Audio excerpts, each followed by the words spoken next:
Réforme très délicate, mais Emmanuel Macron veut en faire l'un des marqueurs de son second mandat. Le chef de l'État rouvre le débat sur la fin de vie. Après l'avis favorable du comité d'éthique, Emmanuel Macron veut accélérer sur cette question. À quel moment doit-on interrompre les souffrances d'une personne condamnée par la maladie? Qui peut en décider? Le chef de l'État annonce l'ouverture d'une consultation citoyenne. La loi Leonetti encadre déjà la fin de vie. L'objectif, c'est d'aller plus loin. Yasmina Katou, qu'est-ce qui change concrètement?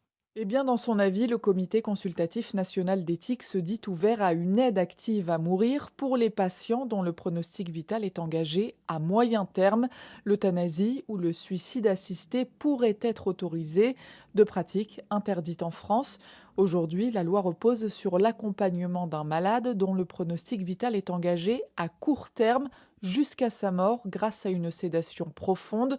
En clair, les traitements sont arrêtés, le patient est endormi et des antidouleurs lui sont administrés jusqu'à la fin. L'avis du comité tranche sur le plan éthique selon Claire Fourcade, médecin et présidente de la Société française des soins palliatifs. Dans un cas, l'objectif, c'est de soulager, et dans l'autre, c'est de faire mourir. Donc la différence, elle est là. La question qui va se poser pour notre société, c'est la question des gens qui veulent mourir. Des personnes qui sont toujours atteintes d'une maladie grave et incurable et qui pourraient décider d'anticiper leur mort. C'est ce qui fait la différence avec la loi actuelle. Dans son avis, le comité recommande de laisser le choix aux professionnels de santé. S'ils refusent la demande d'aide à mourir d'un malade, ils seront dans l'obligation d'orienter le patient vers un autre médecin. Yasmina Katou.